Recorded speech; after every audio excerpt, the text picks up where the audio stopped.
reflected broad-based consensus. It has reflected the view, the aspirations of the entire Chinese nation, including our compatriots in Hong Kong.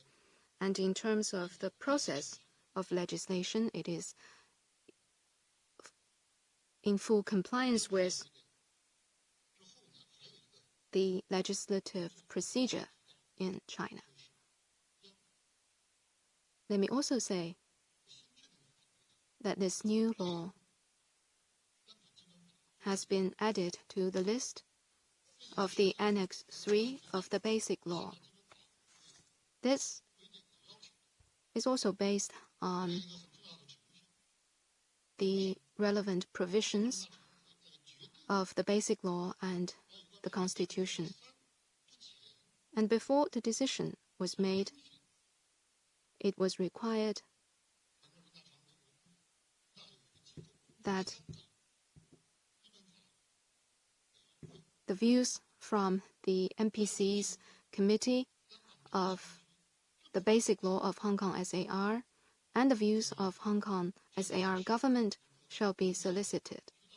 This is also an important aspect of or channel of listening to the views and opinions from Hong Kong society. And certainly we have done this in a fairly short period of time.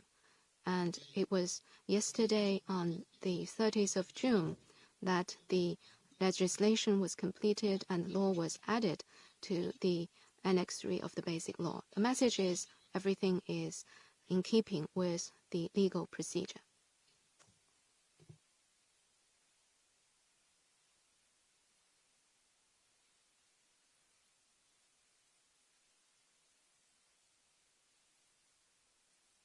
TAS. Recently, some Western countries have issued the statement saying that this national security legislation for Hong Kong is against one country, two systems. What is your take? Those countries also threaten that if this law is passed, China will be subject to sanctions. What is your response?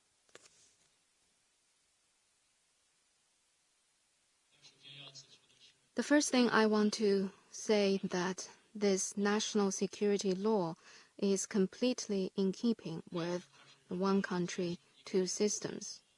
It is a perfect combination of adhering to the one country prerequisite and respecting the differences between the two systems. It is a perfect combination. The law is established to uphold the one country, two systems. It doesn't overstep the framework of the one country, two systems. Its impact is also clear. It will contribute to the stable and long-term implementation of the one country, two systems. Some of the recent happenings in Hong Kong reflect a deviation from the right track of one country, two systems, even to the extent of challenging the policy of one country, two systems. And this new law, to some extent, is to pull things back to the right track.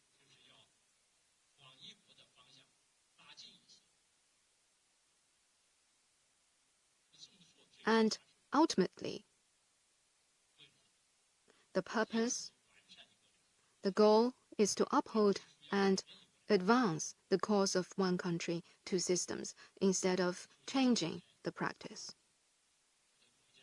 I have noticed that in recent days, some political figures of some countries are making unwarranted accusations against us. They say that China is to seek one country, one system. But if we were to seek one country, one system, things would have been much simpler.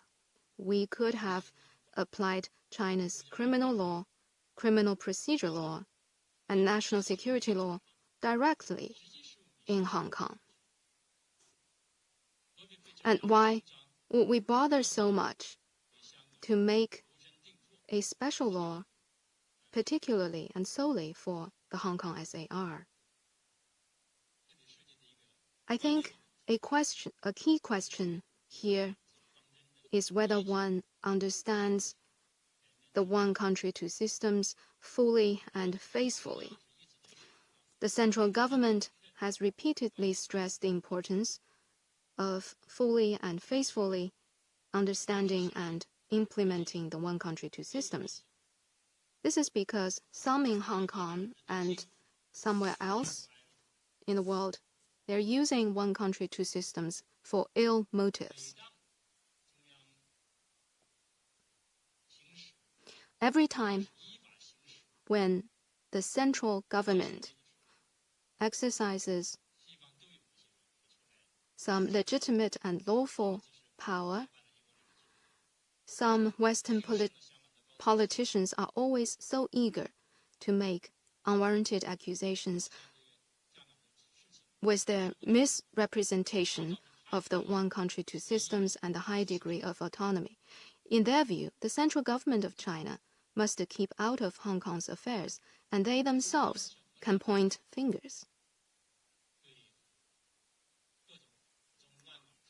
But how is that possible for the central government to sit and do nothing when a few anti-China elements are going all out to stir up riot in Hong Kong, split the country, and jeopardize China's national security?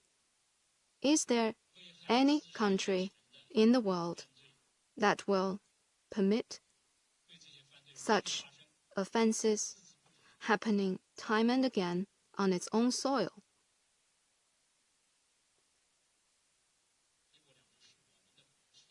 The one country, two systems is our state policy. No one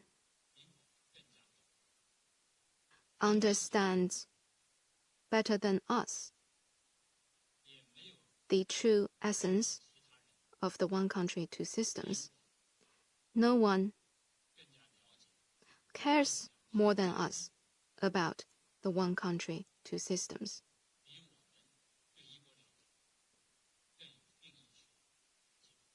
We are in the best position to define and interpret the one country, two systems. As you mentioned in your question, that some countries are threatening us with sanctions. I would say this is the logic of bandits. What we have formulated is a law for safeguarding national security in an administrative region of China. This is purely China's domestic affairs.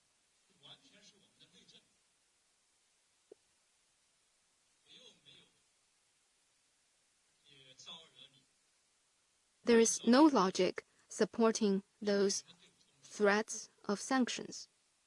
We didn't provoke anyone.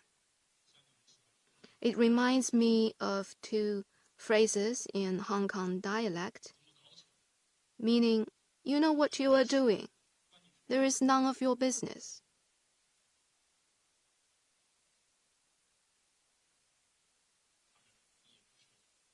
I must say that we Chinese will not be scared by anyone. Long gone are the days when we Chinese had to take cues from others. This is my answer to your question.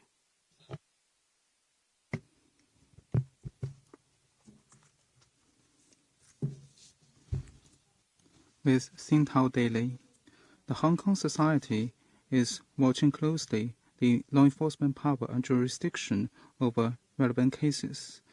My question is the Office for Safeguarding National Security of the Central People's Government in Hong Kong, an office set up by central government departments according to Article 22 of the Basic Law and according to Article 60 of the National Security Law, the acts performed in the course According to Article 60 of the Law on Safeguarding National Security in Hong Kong, the acts performed in the course of duty by the Office for Safeguarding National Security in Hong Kong shall not be subject to the jurisdiction of the Hong Kong SAR. What does this mean? With the implementation of this law, how will the office perform its duties? Will it send the suspects for trial on the mainland? Will the law on safeguarding national security in Hong Kong apply, or will the law on the mainland apply? Thank you for your question.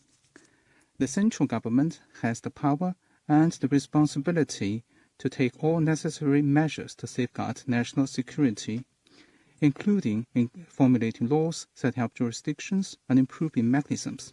This is the basis for us to consider how to handle some specific matters. According to the law on safeguarding national security in Hong Kong, the Central People's Government set up an office for safeguarding national security in Hong Kong.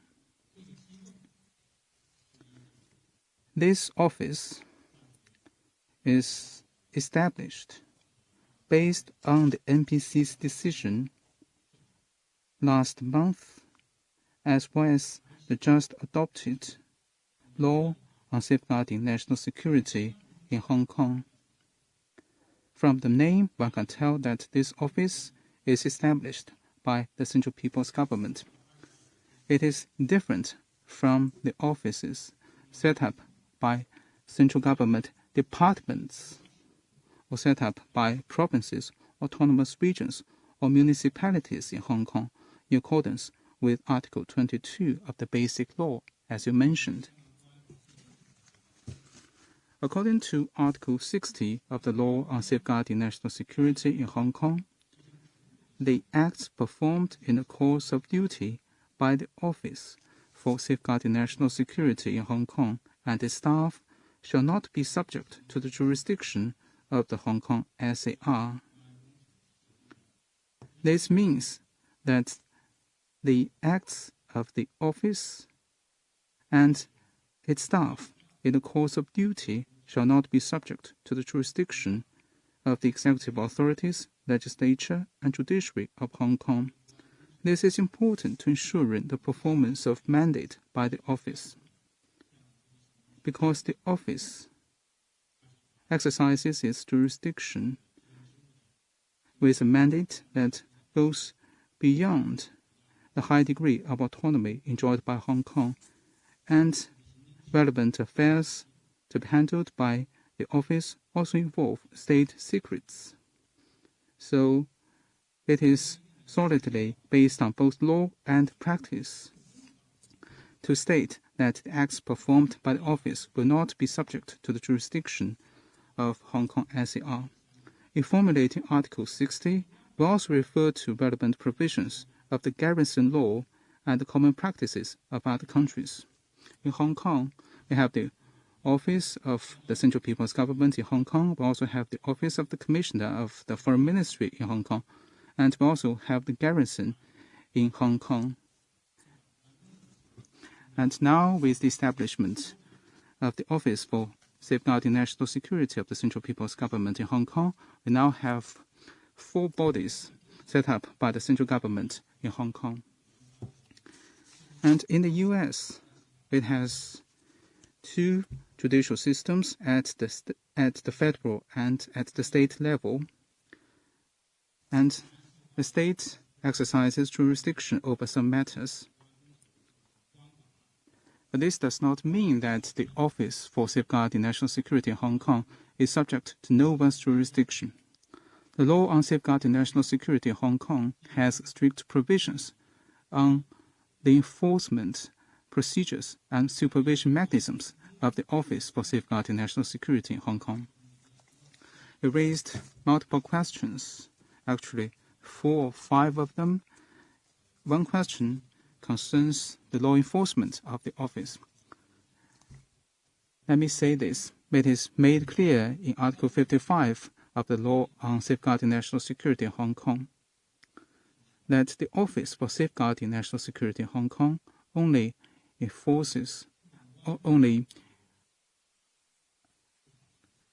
exercises jurisdiction on 3 specific occasions.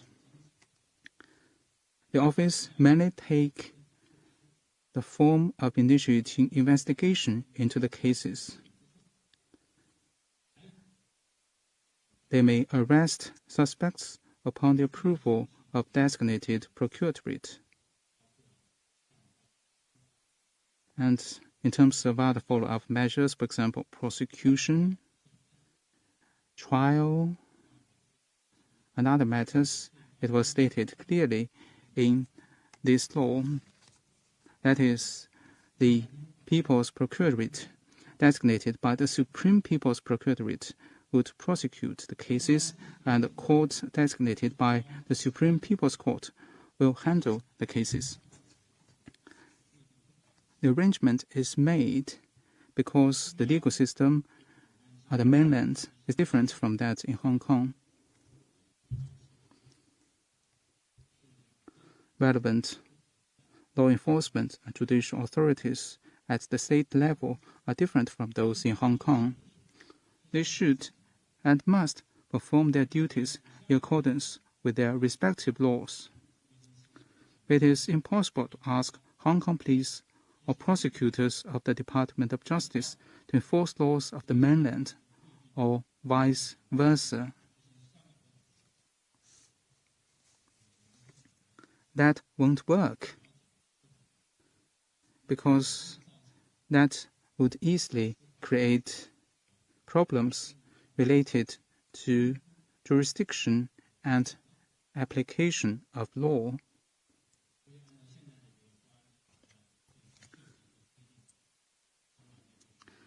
According to the law on safeguarding national security in Hong Kong, the law enforcement and judicial authorities at the state level and in Hong Kong will exercise whole process jurisdiction respectively, including investigation, prosecution, trial, and imposition of penalty.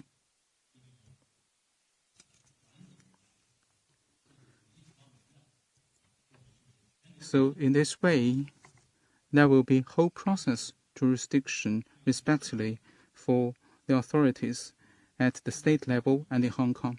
In this way, relevant authorities can have clearly defined duties and jurisdictions. They can also complement each other, coordinate with each other, and support each other. In this way, they can jointly form the system and mechanisms for safeguarding national security in Hong Kong. This is my answer. Thank you.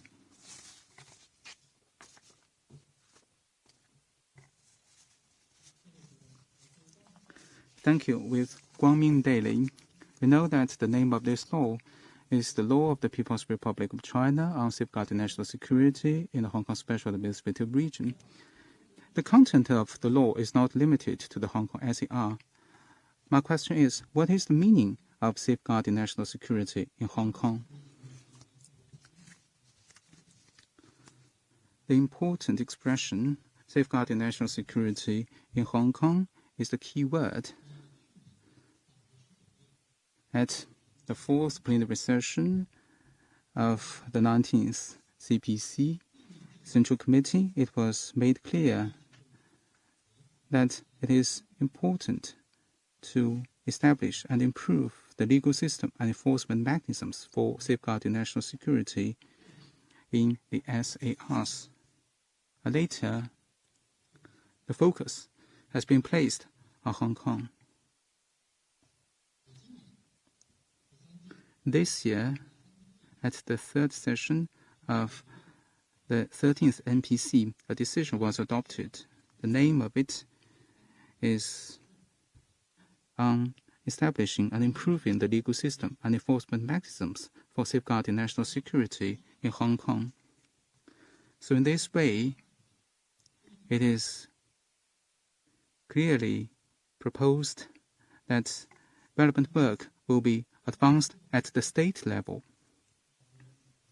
The just adopted law on safeguarding national security in Hong Kong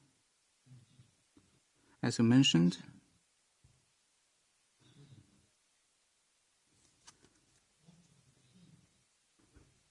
goes beyond the Hong Kong SAR itself in terms of the content of the law.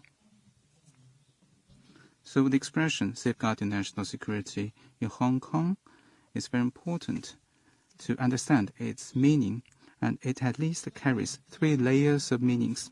Number 1,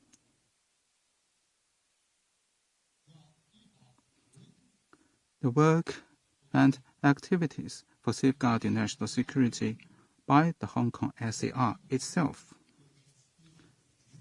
This is clearly stated in the decision and in the just passed law. The executive authorities, legislature, and judiciary of the Hong Kong SAR shall effectively perform their duty for safeguarding national security in accordance with this law and other laws. This is the first layer of the meaning of the expression, that is, the duty to be assumed by the Hong Kong SAR itself. It must take the primary responsibility in this regard. Number 2, the work and activities for safeguarding national security within the Hong Kong SAR.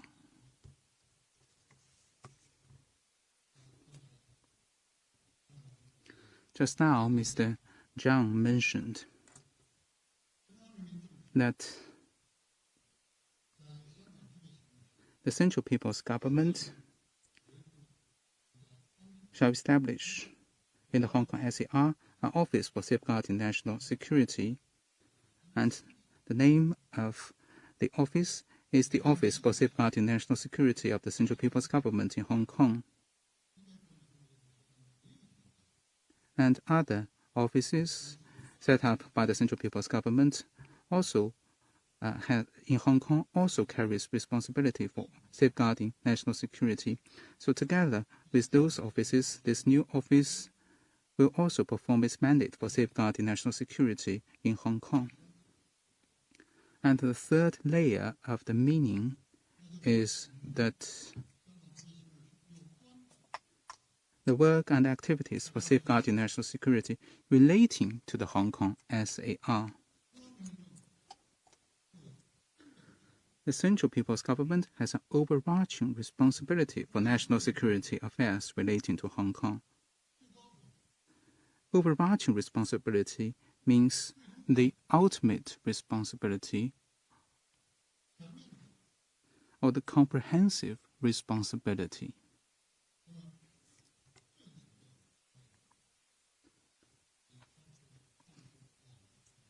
So this layer of meaning goes beyond the previous 2 layers of meanings, and relevant activities and work is very important. The central authorities and the Central People's Government has an overarching responsibility for national security affairs relating to Hong Kong. So these are the 3 layers of meanings of the expression safeguarding national security in Hong Kong. In the 6 chapters of the law, there are very clear provisions. For example, in Chapter 2, it clearly states the duty and government bodies of the SAR, and in Chapter 5, the Office for Safeguarding National Security in Hong Kong shall be established. So generally speaking,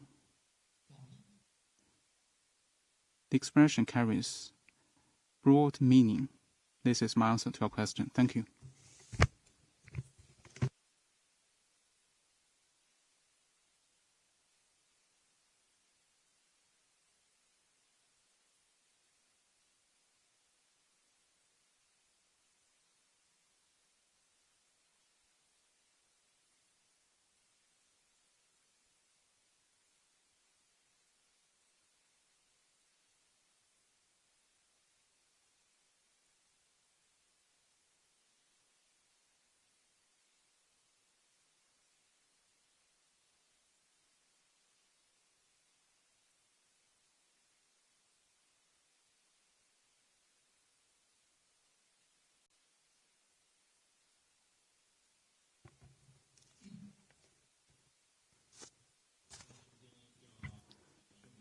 First of all, let me clarify that in Article 29 of this law just passed,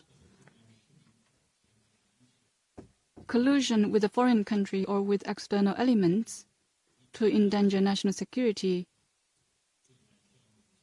is different from common external connections and exchanges. Common, normal external connections and exchanges are not a crime, by no means, because some in Hong Kong don't understand what the word collusion means. Well, collusion is a concept used in the criminal law of the PRC, and there are similar provisions in the criminal laws of other countries.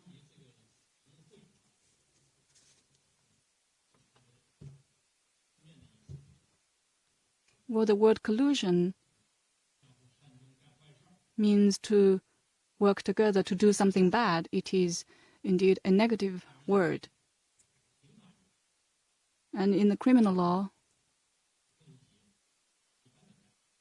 collusion is not about doing some petty bad things. It is about doing criminal acts. In Article 29 of the National Security Law for Hong Kong,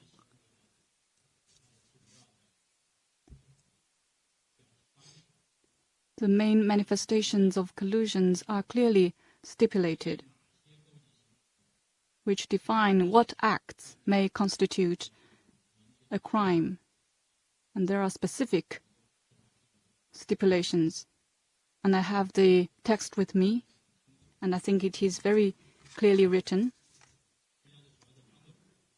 So Article 29 specifies the following scenarios. The first is to steal, spy, obtain with payment, or unlawfully provide state secrets or intelligence concerning national security for a foreign country or an institution, organization, or individual outside the mainland, Hong Kong, and Macau of the People's Republic of China. That is what we usually call espionage. The second is to request, to conspire with, or to directly or indirectly receive instructions, control, funding, or other kinds of support from a foreign country or an institution, organization, or individual outside the mainland, Hong Kong, and Macau of the People's Republic of China, to commit criminal acts. So the external elements is a must in this.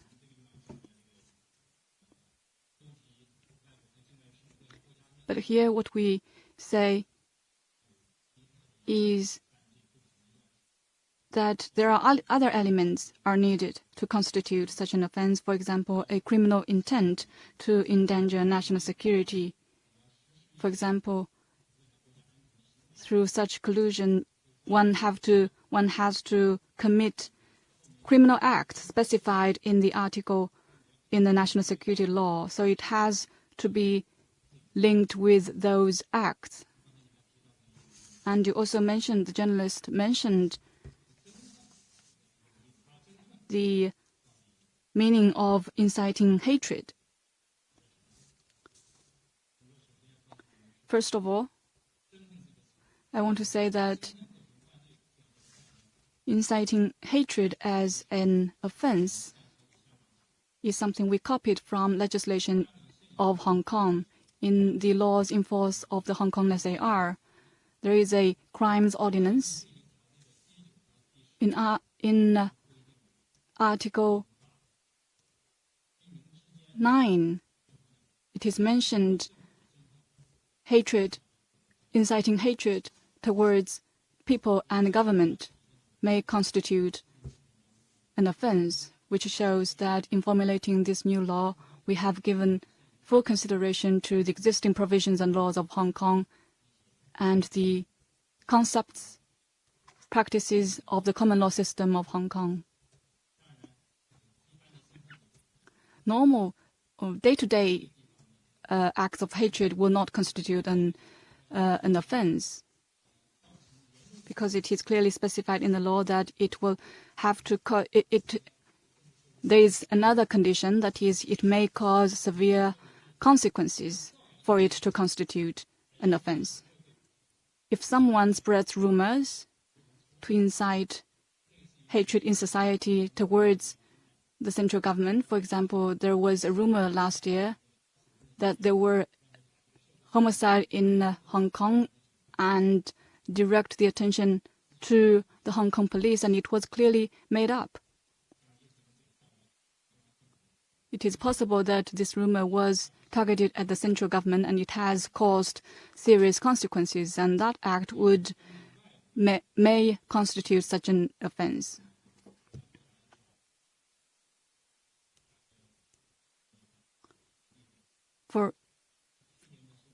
Give another example. Last year, we saw people going to another country and beg these countries to sanction China. If serious consequences were caused, it is also punishable by this law. Thank you. Next question, please.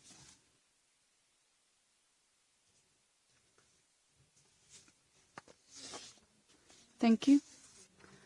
China Daily. Article 23 of the Hong Kong Basic Law says that the Hong Kong SAR shall enact laws on its own to prohibit any act or activity endangering national security. My question is, now that the NPC Standing Committee has enacted this new law, does Hong Kong still need to enact the Article 23 legislation? What is the relationship between the Article 23 legislation, the law adopted by the NPC Standing Committee yesterday, and the current laws of Hong Kong?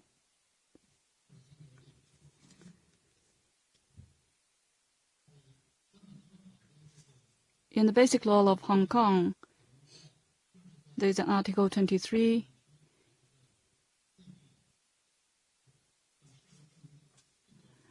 I think this article is best known in the provisions of the Basic Law both in Hong Kong and in the mainland. The National People's Congress has made the decision, and the NPC Standing Committee has formulated this new law for safeguarding national security in Hong Kong, and people are paying a lot of attention to the Article 23 legislation.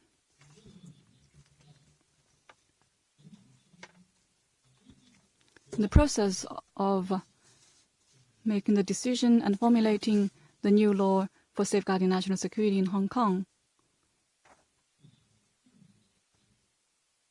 this question has been given careful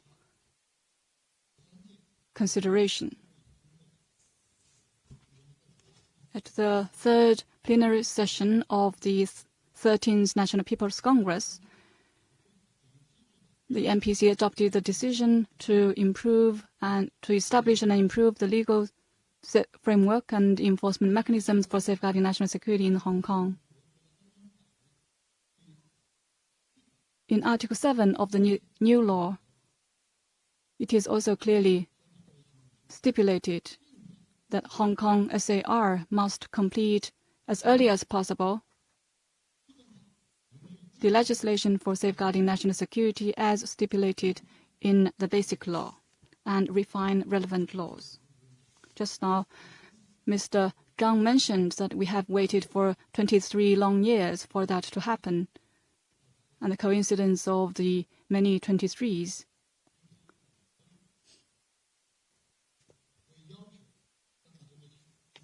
It is stipulated that Hong Kong SAR must complete this legislation. This is clearly provided for in the law.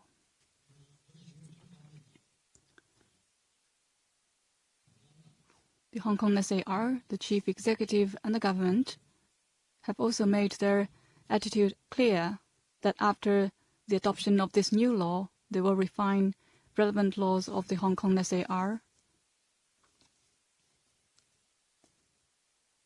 in this process.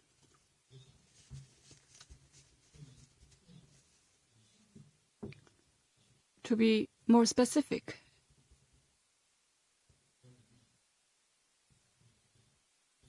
I want to talk about something that many people in Hong Kong and across the country are very interested in. First is, what is Article 23? Well, it asks the Hong Kong SAR to enact national security legislation on its own, and it lists 7 types of acts and activities endangering national security that must be prohibited.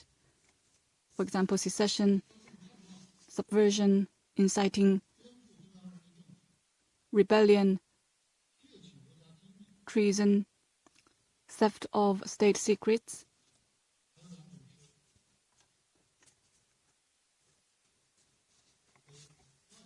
and there are other 2 acts that are related to political organizations or bodies from foreign countries. Altogether, there are 7 types of acts and activities that must be prohibited and punished. That is the requirement of Article 23 of the Basic Law. The MPC decision contains an Article 6, which authorizes the MPC Standing Committee to formulate a law for safeguarding national security in Hong Kong to effectively prevent, suppress, and impose punishment for 4 types of offenses endangering national security.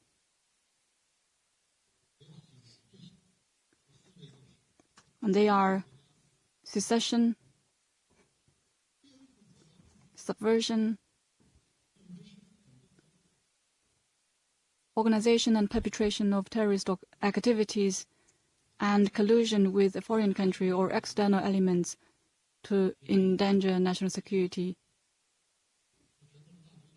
These 4 types of offenses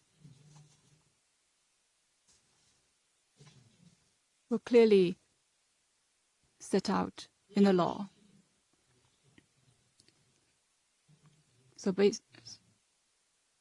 And between the Article 23 of the Basic Law and the new law just passed, there is an overlap, that is secession and subversion.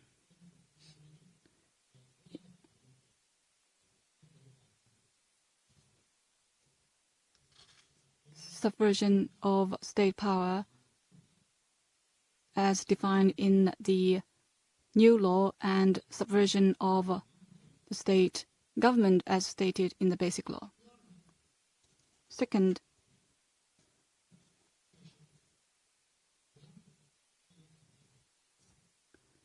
the Article 23 and this new law are also quite different, you can tell from the texts published. This new law for safeguarding national security in Hong Kong specifies the 4 types of offenses endangering national security. In addition to that, it also includes other important provisions. It is mentioned just now that it is a law integrating substantive law, procedural law, and organization law. Its contents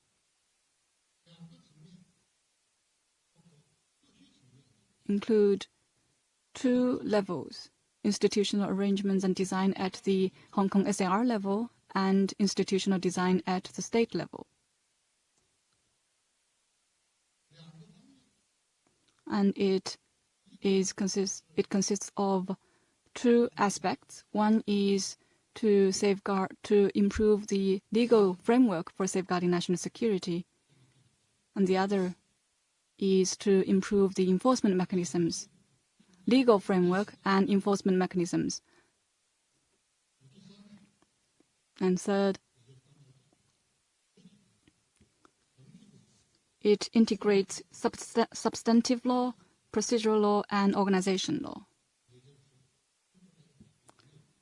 which means this new law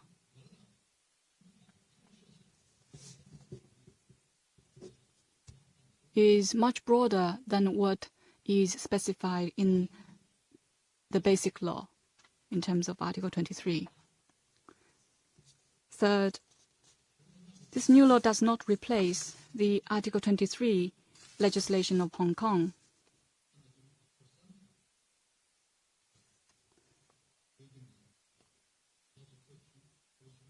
So the government of the Hong Kong SAR's duty to enact its own legislation for safeguarding national security is not replaced by this new law for safeguarding national security in Hong Kong adopted by the MPC Standing Committee.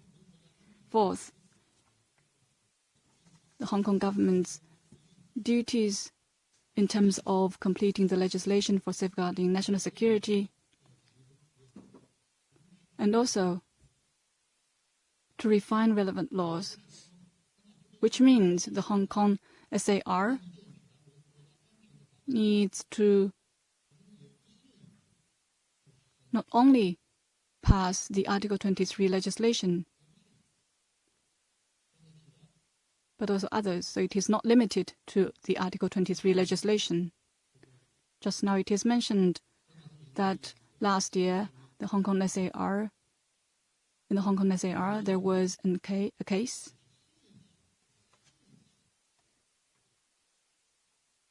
according to the Societies Ordinance currently in force in Hong Kong, and also the Crimes Ordinance in Hong Kong, and other Official Secrets Ordinance and other local laws relating to national security. So the SAR needs to refine its relevant laws in addition to formulating the legislation required by Article 23 of the Basic Law. Finally, there is another important point, that is Hong Kong's own national security legislation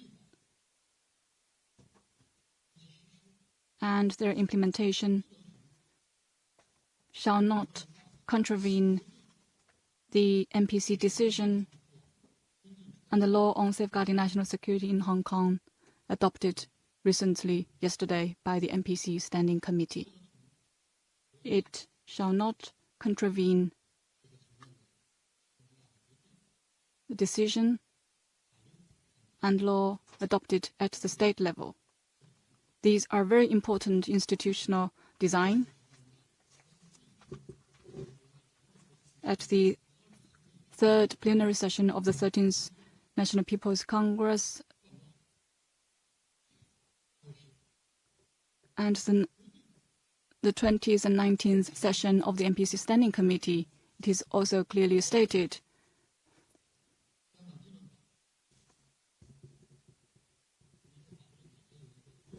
this new law is in line with the Constitution, the Basic Law of Hong Kong, and the spirit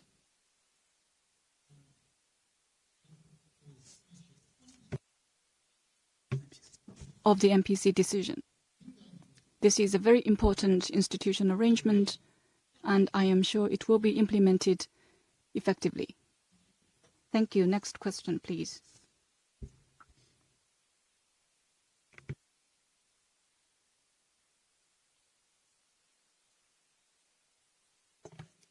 Ta Kung Wen-hui, Pao of Hong Kong. It is said in this new law that a resident of the region who stands for election or assumes public office shall confirm in writing or take an oath to uphold the basic law of the Hong Kong SAR of the People's Republic of China and swear allegiance to the Hong Kong SAR of the People's Republic of China. A person convicted of an offense endangering national security by a court shall be disqualified from standing as a candidate in the elections of the Legislative Council and District Councils or holding any public office in the region.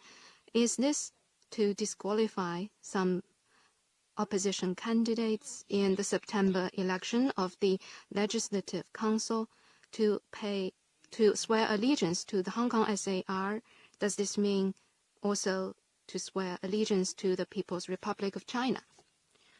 Well, Article 6 of this new law provides stipulations with regarding to the oath-taking and allegiance swearing for people holding public offices. And this provision has taken reference from the Article 104 of the Basic Law, but the scope of application is wider than the Basic Law. It goes beyond the scope as defined in the Basic Law, such as Chief Executive and President of the Legislative Council. The new law will involve anyone who is to assume public office. In the meantime, there is also a provision that a resident of the region who stands for election or assumes public office shall confirm in writing or take an oath to uphold the Basic Law and swear allegiance to the Hong Kong SAR of the People's Republic of China. As a matter of fact, since 2016, similar practices have already been adopted by the SAR government for anyone who is to run for a position in the Legislative Council or in District Council. You would have to sign a relevant confirmation letter. So this new law has legalized this practice. It has met the needs on the ground. It is well justified and lawful.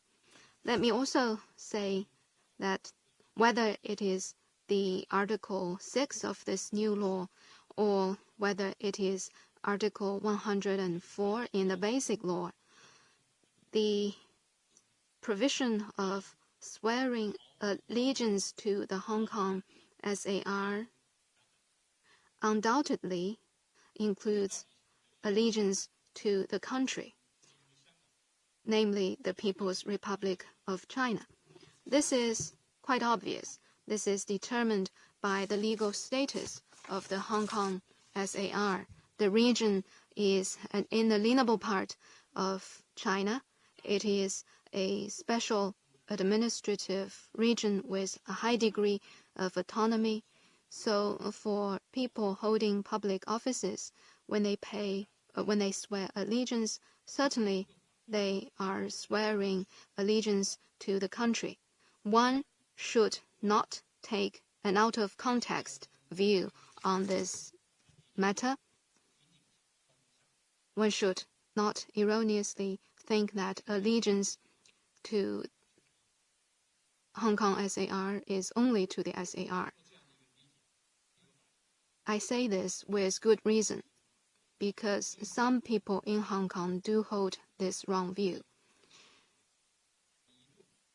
In addition, in the National People's Congress Standing Committee's interpretation of the Article 104 of the Basic Law in November 2016, it is also stipulated that the taking of oaths stipulated by Article 104 of the Basic Law is a legal pledge made by public officers specified in the article to the People's Republic of China and its Hong Kong SAR, and is legally binding.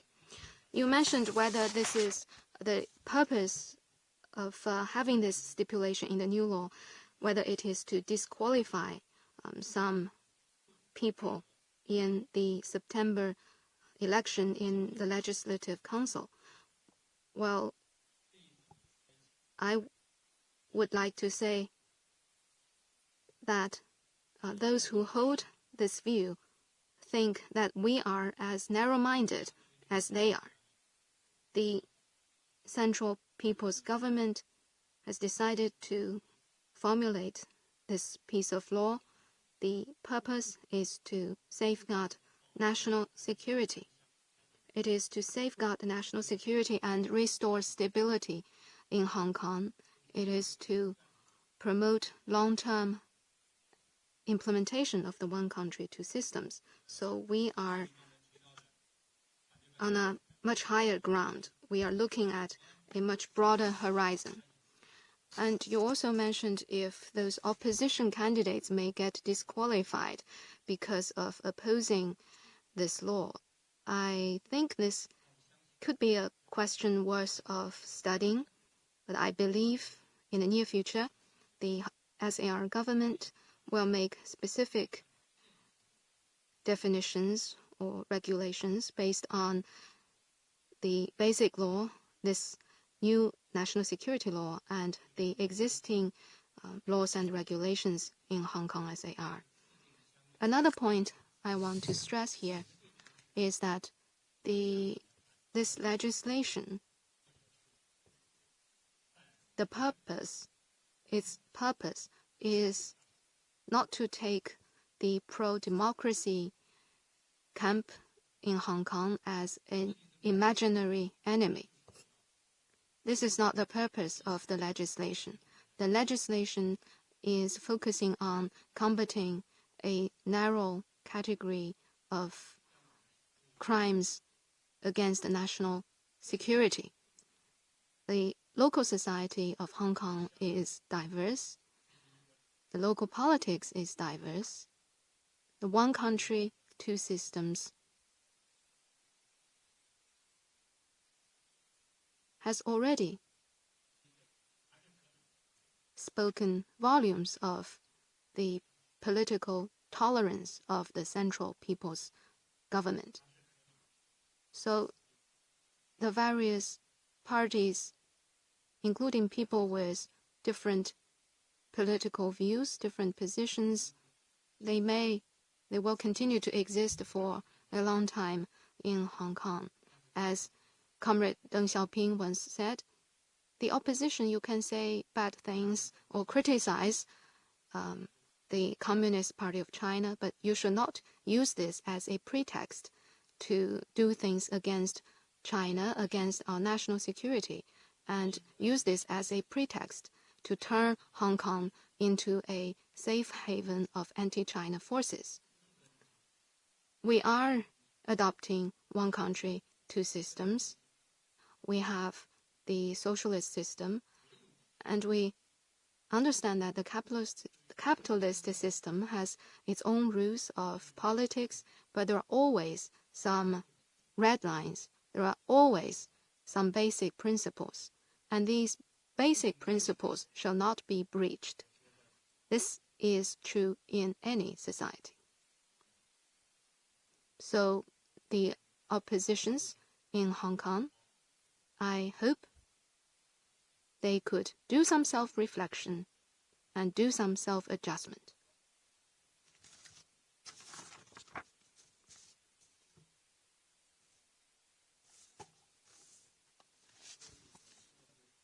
Xinhua News Agency. This law on safeguarding national security in the Hong Kong SAR says that the central government can exercise jurisdiction on 4 categories of offenses against national security. What will be the principles followed by the central government in exercising the jurisdiction, and what will be the division of responsibility as to the jurisdiction of the cases between the central government and the Hong Kong SAR? This is an important question. As we said earlier, that according to Article 55 of this new law, there are some certain circumstances when the central government can exercise jurisdiction on certain cases. But to begin with, the law says clearly that the Hong Kong SAR has the constitutional responsibility for safeguarding national security.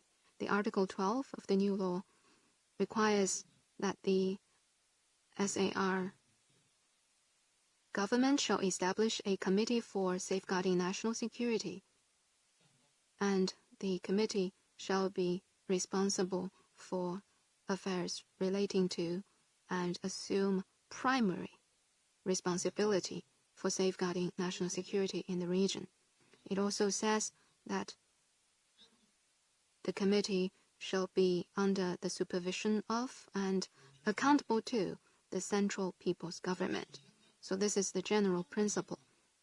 And when it comes down to the specific jurisdiction of individual cases, then again, this principle, this guideline will be followed. As you can see in Article 40, it says explicitly that the Hong Kong SAR shall have jurisdiction over cases concerning offences under this law, except under the circumstances specified in Article 55 of this law.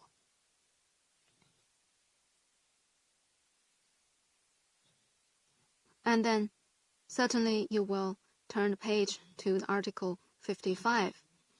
The Article 55 specifies the certain circumstances that the Office for Safeguarding National Security of the Central People's Government in Hong Kong SAR to exercise jurisdiction over certain cases.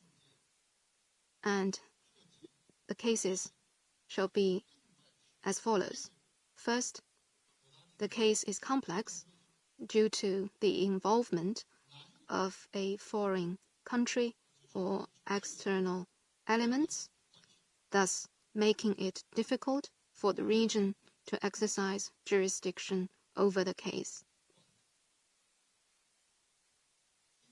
So this is the scenario 1. And scenario 2.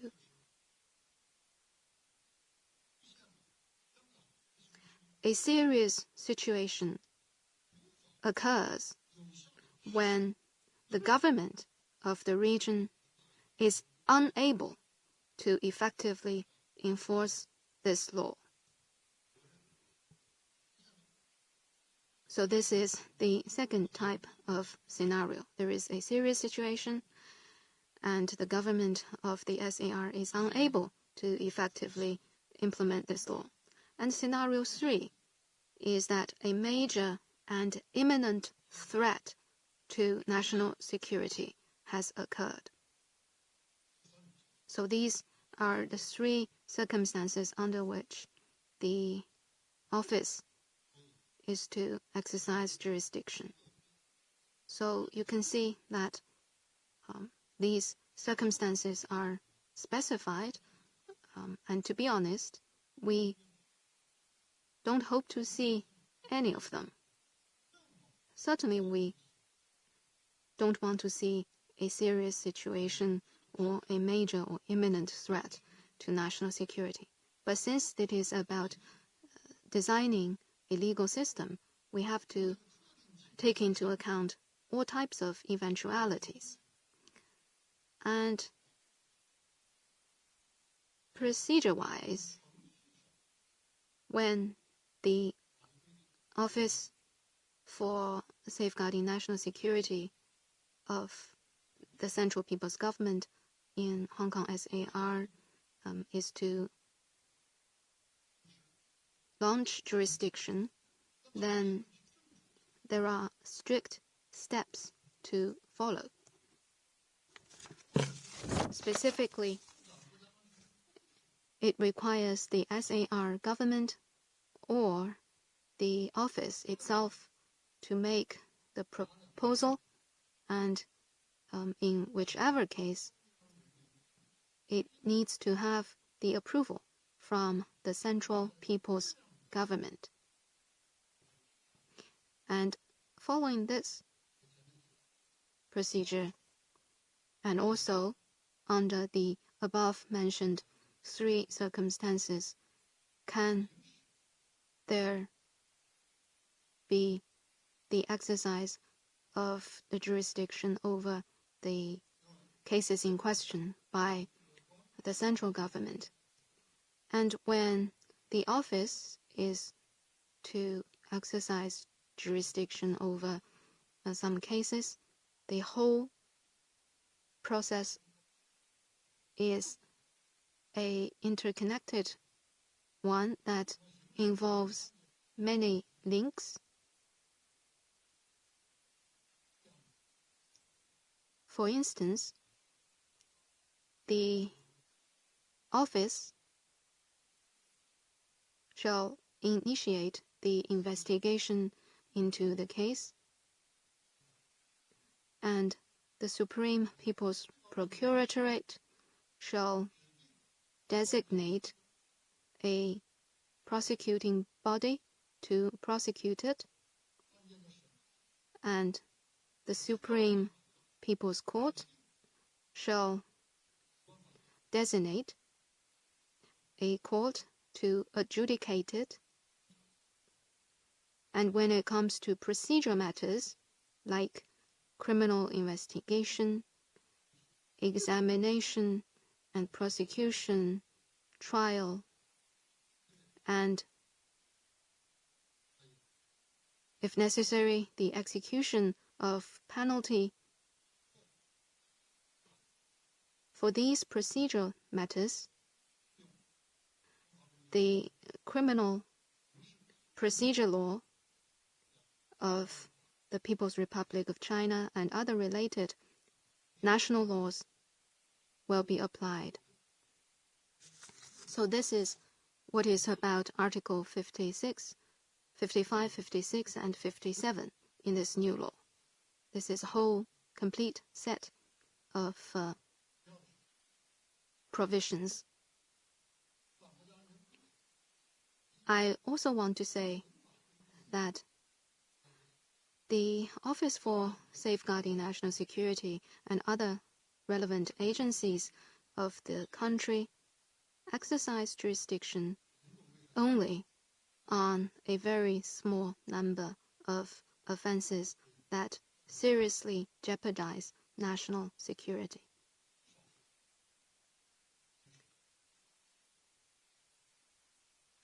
Although it will involve or concern only a very small number of people, we have to include this scenario or this arrangement in designing a legal system. The new law has also fully reflected the overall governing power of the Central People's Government. It will help support and strengthen the law enforcement and judicial work of the Hong Kong SAR in safeguarding national security. It will contribute to preventing the scenarios that are likely to trigger the state of emergency as specified in paragraph 4 of Article 18 of the Basic Law. Once such state of emergency occurs, it is indeed very serious situation. You can check about this in Article 18 of the Basic Law of the Hong Kong SAR. And in this national security law, the related provisions, as I mentioned in my answer to your question, can actually help forestall such scenarios.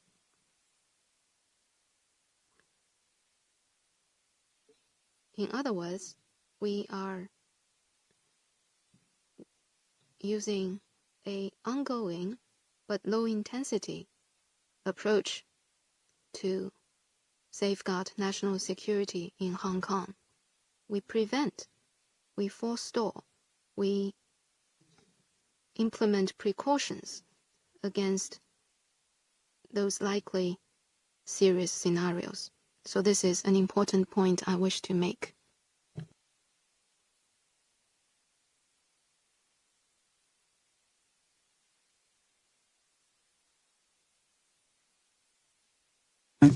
With the times, what measures will be taken in this new law to ensure the judicial independence of Hong Kong? And if the chief executive can designate judges, does this contradict the spirit of judicial independence? Thank you. Well, this is a question about judicial independence. According to China's constitution,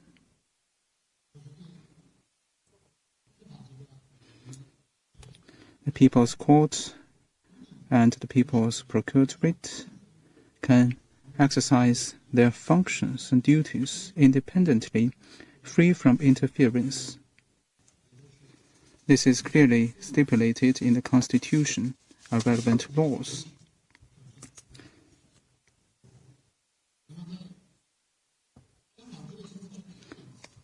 In the Basic Law of Hong Kong, there are also very clear provisions on this point. Some people are watching closely judicial independence, and it is stated in Article 88 of the Basic Law that the courts in Hong Kong can try cases independently, free from interference, and their duties will not be held to account in the course of the performance of their duties. And the Basic Law also has very clear provisions on prosecution. In Article 63, it was stated that the Department of Justice undertake relevant responsibilities of prosecution free from interference. So as I mentioned, in the Constitution, the Basic Law, and the other relevant laws, it is clearly stipulated that judicial independence will be upheld, and judicial independence has been ensured in accordance with relevant laws.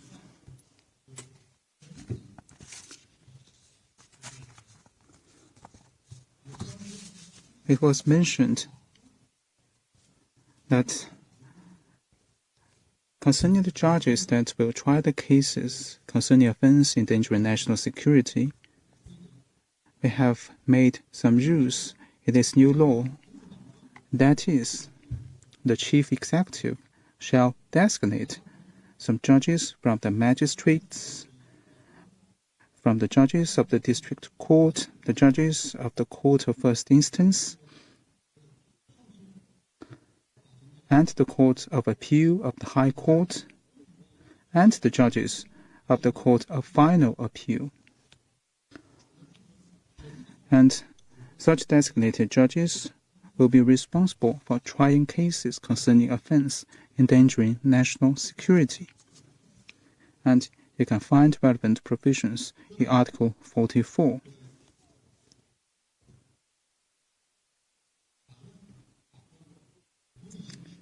So this article is very important to ensure that relevant judges can try cases effectively, and this article will not affect the performance of duties of the judges at large.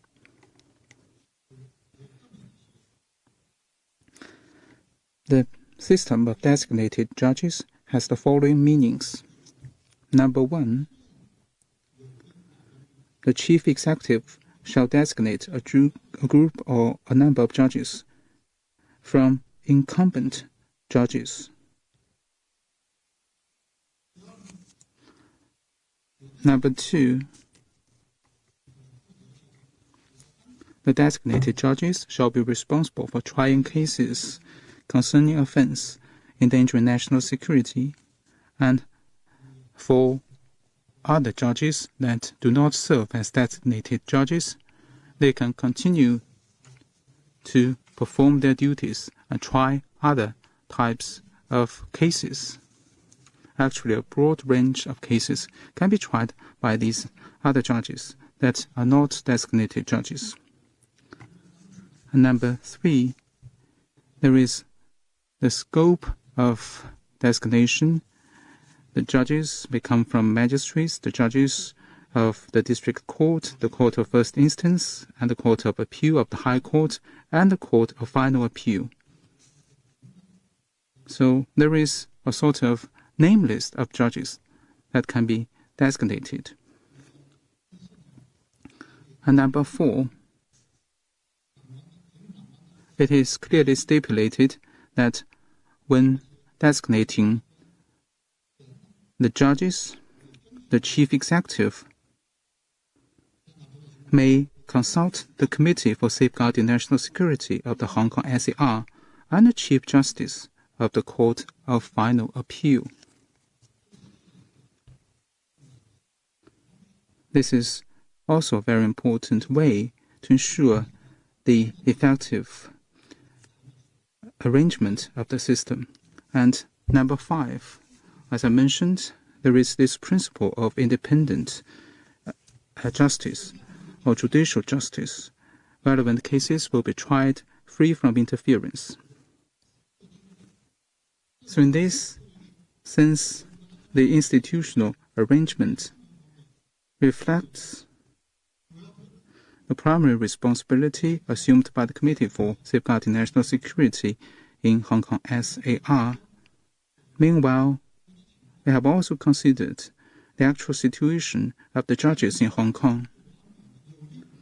As such institutional arrangement can help make the adjudication of cases more efficient.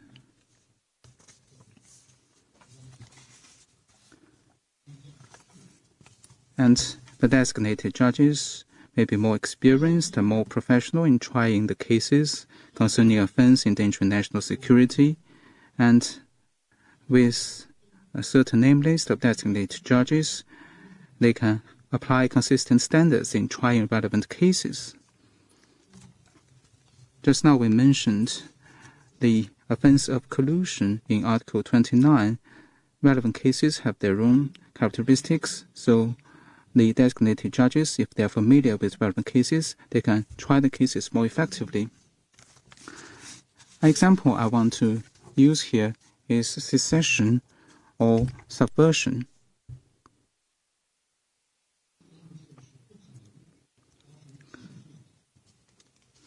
Such cases would not produce a real effect, because if the country would be seceded or subverted, then what kind of crime would be prosecuted? So this is the feature of this kind of crime. The state power of the People's Republic of China, be it at the state level or at the Hong Kong SAR level,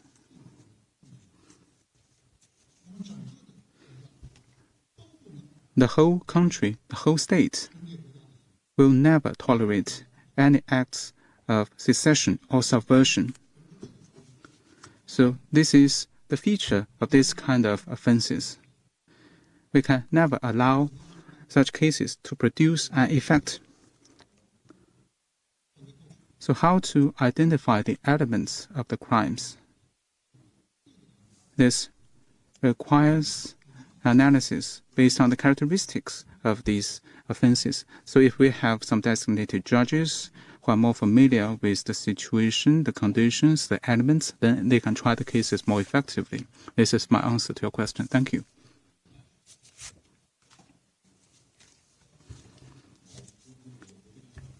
With CGTN, according to Article 66, this law shall come into force on the date of its promulgation. Does this mean that offences endangering national security which occurred before the promulgation of this law will not be investigated or prosecuted? Thank you.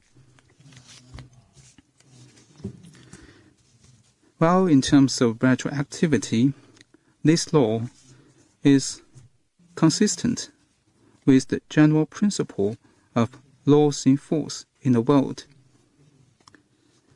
It doesn't have retroactive effect. This is very clear. This shows that this new law follows the modern principles of law. Meanwhile, let me point out that the laws in force in Hong Kong, including, as I mentioned, the Crimes Ordinance, the Societies Ordinance, Public Order Ordinance, and Official Secrets Ordinance.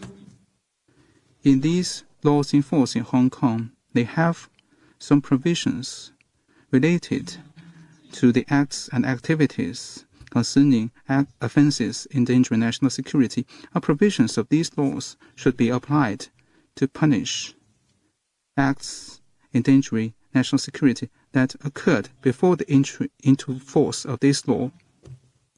According to Article 8 of the new law,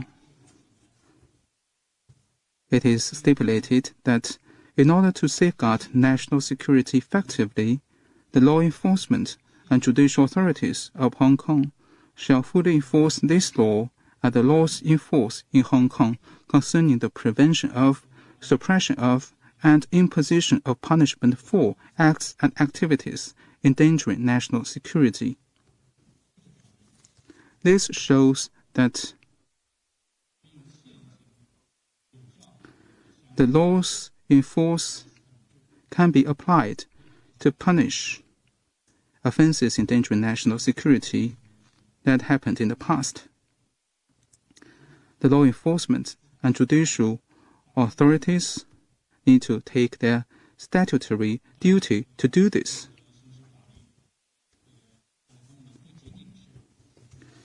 Surely, apart from punishing crimes, a more important function of criminal law is to prevent crimes. So we sincerely hope that with the implementation of this new law, the Hong Kong society can carefully study and understand this law, have a stronger sense of national identity, national security, and the rule of law.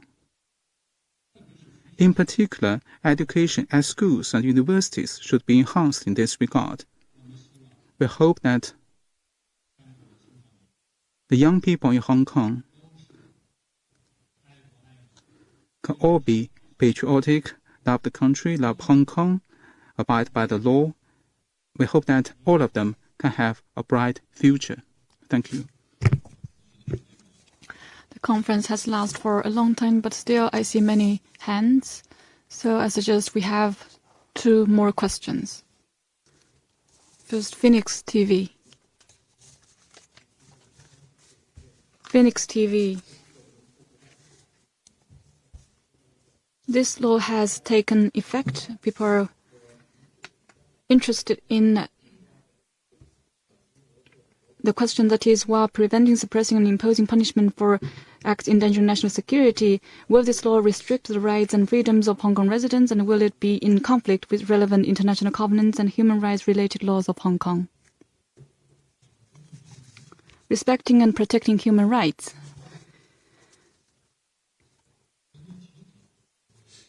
In formulating relevant law, the central government attaches great importance to the protection and respect of human rights, which is a very important principle of law. Not only in the Hong Kong SAR, actually throughout the country, much attention and effort has been given to the promotion of human rights. In the Constitution of China, it is clearly stipulated that the state shall practice law-based governance and respects and protects human rights. In many other laws of this country, criminal law, criminal procedure law, there are similar provisions. This new law, the law on safeguarding national security for Hong Kong, in Hong Kong, has also made it clear, and if you look at the text, such provisions are put in prominent places in the chapter of general principles. It is clearly stated, because the first chapter has a broader significance. Hong Kong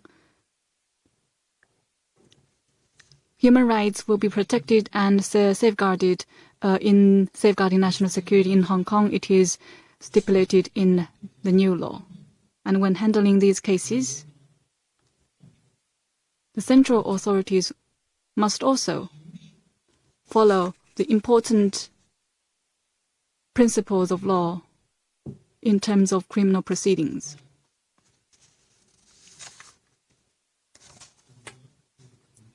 These are all clearly specified in general provisions chapter. For example, the principle of legality,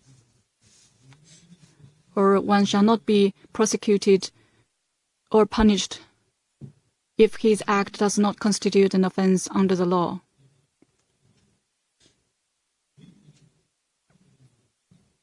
That is the principle of legality. And also the presumption of innocence. This is also a very important principle in criminal justice. There are many of them. I will not go into detail. Protection of the right to defend oneself and other rights in judicial proceedings that a criminal suspect, defendant, and other participants in judicial proceedings are entitled to under the law. It's also provided for in this new law. And no double jeopardy principle is also included in this new law. So no one shall be liable to be tried or punished again for an offense for which he or she has already been finally convicted or acquitted in judicial proceedings.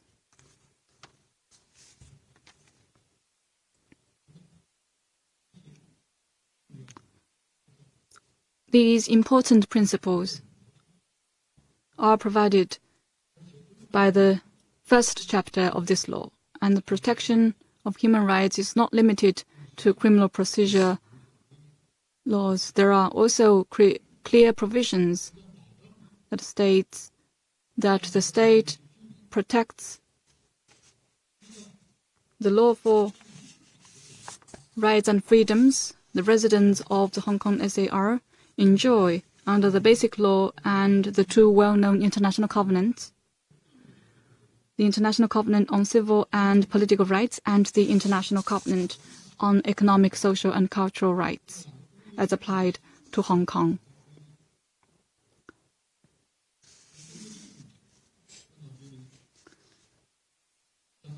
So the rights and freedoms Hong Kong residents enjoy shall be protected in accordance with the law.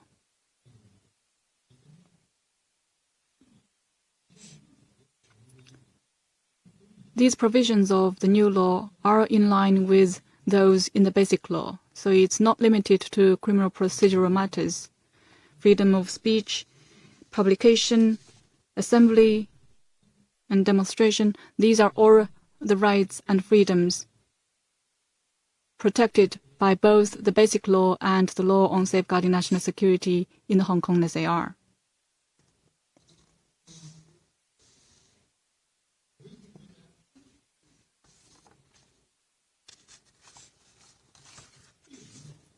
To safeguard national security, one must punish, in accordance with the law, crimes endangering national security.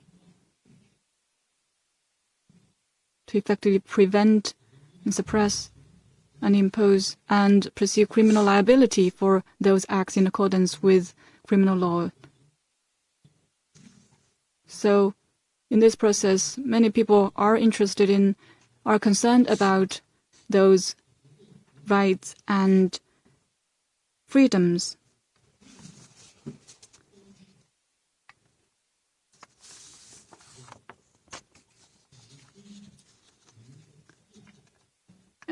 Every right has its clearly defined legal boundary.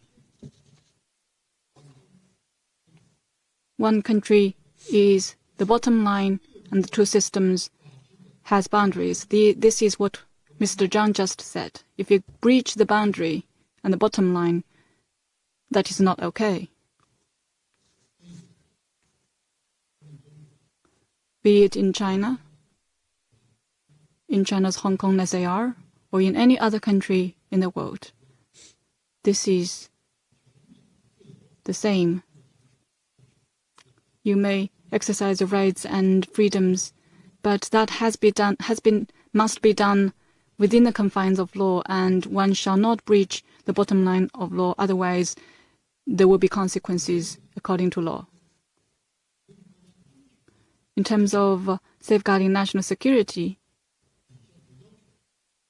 which is a bottom line that no one should cross. The provisions of the International Covenant for Political and Civil Rights, it is also clearly stated that people's freedoms and rights should be protected, but the exercise of such freedoms and rights must be done within the law. And people also may ask, does it mean that you can have random laws arbitrarily formulated? Of course, that is not the case. For example, in terms of national security, public order, public health, and social decency, there are some restrictions, boundaries, or bottom lines that shall not be breached. Absolute rights or freedoms do not exist and are not possible. Well, my colleagues and I that I share the table with are not wearing a mask, but all of you, the journalists, are wearing a mask because you are responsible for safeguarding public health against COVID-19. This is a simple thing, but it's very important, and everyone has the responsibility to follow it. And yet, in some countries, that is not the case. They would say that is a restriction on people's rights and freedoms. All of us have a deep feeling or have a clear understanding of what public health is about through this epidemic. Public order also creates a boundary for those rights and freedoms, and situation may vary in different countries. And just now Mr. Zhang mentioned, for example, in the United States, people have the right to have a gun, but in other countries, it may not be the case.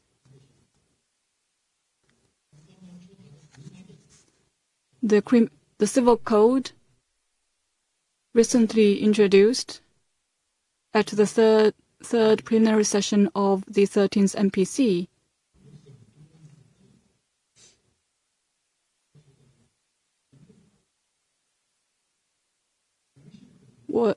in the process of formulating that law, there were calls for recognition in law of same-sex marriage. People may say that in some country or in some places, same-sex marriage is legalized. But coming back to the point I just made, there are boundaries to rights and freedoms wherever you are. And in China's Hong Kong SAR, there are boundaries and bottom lines for the purpose of safeguarding national security. In order to better safeguard national security, human rights must be respected and protected. In order to protect and respect human rights, national security has to be safeguarded. These two are actually serving the same and one purpose. Last question, please.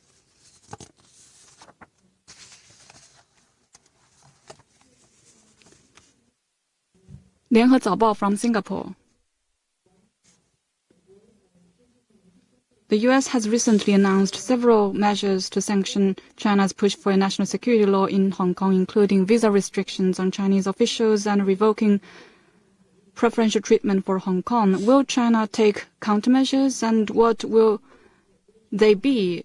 Some worry that as the sanctions escalate between the United States and China, there might be a financial war, and Hong Kong's status as a financial hub may be weakened in this process. What is China's response to such worries? When answering the question from TASS just now, I already stated my attitude toward foreign sanctions. Some people in the United States have indeed gone too far.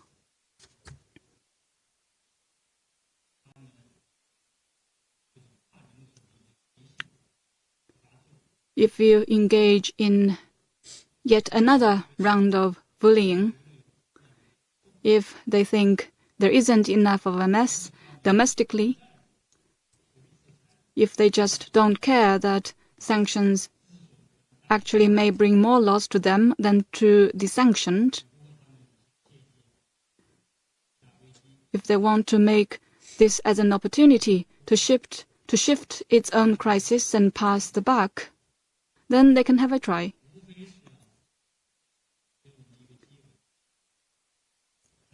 As it is nothing but an opportunity for us to demonstrate our determination and ability to defend ourselves and fight back. In fact, you may have noticed in recent days, U.S. Secretary of State Mike Pompeo and Secretary of Commerce Wilbur Ross have already announced the so-called sanction measures. The Chinese government has also announced visa restrictions on U.S. personnel who have behaved terribly on Hong Kong-related issues, including entry restrictions and visa restrictions. We Chinese value reciprocity. If the U.S. takes measures, the Chinese government and the government of the Hong Kong SAR will reciprocate. And the countermeasures will come as the situation may call for. The Hong Kong SAR's special economic status, including its standing as a global financial hub, has been earned through decades-long hard work of generation after generations of the Hong Kong people. Such a status is recognized by the world, and also it is underpinned by the Basic Law. It is not something so easily taken away by any country.